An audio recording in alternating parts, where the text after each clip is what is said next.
Hey, check out the Miles Playboy. I'm back in this video. I'm going to react to some TikTok videos. Before I get into it, make sure you like the video, subscribe to the channel blowing up. We need 48 subs. Sorry, 42 subs. So we hit 1,000 subs. I'm going to be on YPP. So please do that. Without further ado, let's get right into it. Every family needs a daughter that hates being told what to do. She has her dad's temper, mom's attitude. She's anxious, depressed, and she overthinks her entire life. I did not expect that video to blow up as much as it did. I was just stating my opinion. But yes, this is something we need to talk about. Girls getting rejected. Let's be real here. What are our chances of getting rejected compared to a man's chances of getting rejected? Very low. And if you're really in your confident energy, your bad bitch energy, your dominant energy, also, you can still be feminine and be dominant. If you're really in that energy and you get rejected, on to the next. And yeah, it's gonna suck if you really cared about someone and you really liked someone and it took all of the courage in you to approach a guy. As a female, you really have to think big. Like, all of us are probably teenagers in our 20s, late 20s, early 30s. It's not too late to find someone new. If you are really in your confident, bad bitch, dominant, feminine energy, on to the next. Don't take it personally. If you make 100K, how much do you want your man to make? If I'm currently making 100K, I would assume that I would meet someone in the same bracket, so he'd probably make 100K, the same or more. One, we do live in modern society. Women do work, men do work. I'm not gonna sit home and not do anything. Hypergamy is also still very much a thing, so you're always gonna date someone in the same bracket or someone that makes more. It's between the two. Would you be open to dating a guy if he was making like 55K? It wouldn't make sense for me to date down, personally, just because if a guy wants to lead a relationship, how is he leading it if he's making less? So it's all about money when it comes on to the ability to lead? For a man to lead in general, the money helps you lead in a lot of ways, responsibilities and goals in a relationship. If it's just money, you're not making any money, what are you doing that's leading as a man? How can you treat me good if you're not making enough money to feel like a man? Isn't that subjective though? Why do you say that?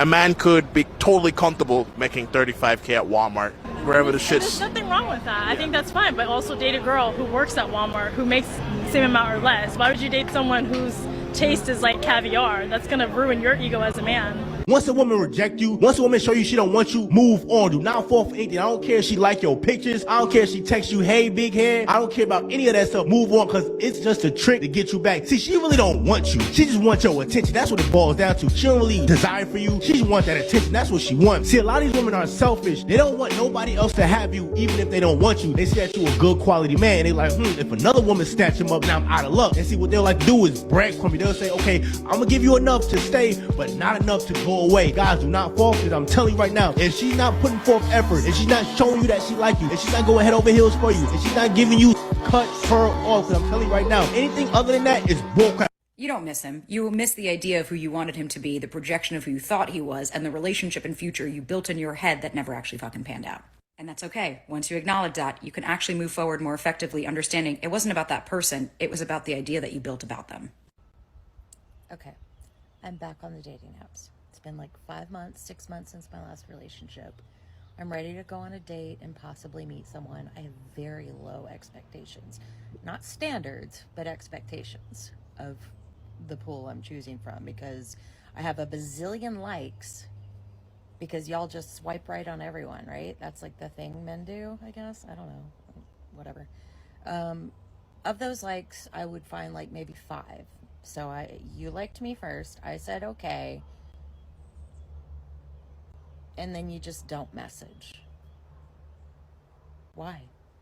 I don't get it. I don't get it.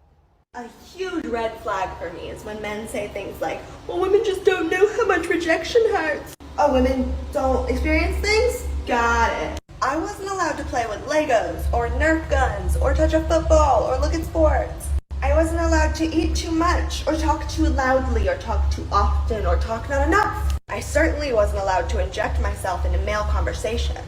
I wasn't encouraged to be good at math or science. I was told, oh, sweetheart, those classes are hard. I've been turned down for jobs who have hired boys who were less qualified. I've had bosses who have hired me strictly for my looks. I've had bosses tell me I wouldn't be a right fit because of my looks. I could never take up too much space. I would be talked over in public places. called emotional for reacting to things at the same level as my male peers. I wasn't allowed to play video games for years because they were for boys. I wasn't allowed to wear certain things out. I wasn't allowed to move into certain positions in church. I wasn't allowed to ask if I could see more characters like myself in movies and media. Superheroes were all men. Women were always just love interests. I wanted things from Wonder Woman or Supergirl. I could never find anything. I want pockets. I want clothes that are designed for practicality and not appearance. I wasn't allowed to show emotion. I was never in charge of my body. I had to be pretty, whatever it took. My eating was always criticized. The amount, the food that I was eating, the number of times I would eat, the times at which I would eat. She's anorexic was a punchline. She's fat was a death sentence. Boys have told me no because I wasn't pretty. I wasn't small. I was too loud. I took up too much space. I wouldn't shut up. I'm a feminazi. I wasn't smart. I was also too smart for my own good.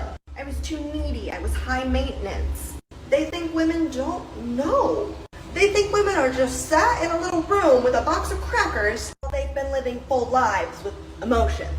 They think we're somehow both over-emotional and yet incapable of understanding how much rejection stings. But like, which one is it? But I'll tell you what, little girls have been being rejected since the first time we were told no, not the blue blanket. No is a door that has been slammed in our faces since we learned to walk. Maybe the reason no seems so unnatural to so many men is because they are so used to being told yes. Yeah, and honestly, it seems like women feel like they're victims no matter what. Oh my God, I wasn't able to play with a Nerf ball. Oh my God, I wasn't able to do this. I wasn't told to do math. And look at her now. She's wearing a bra showing her cleavage. Go figure. Like, comment, subscribe. I'll talk to you playboys later, man. Until next time. Peace.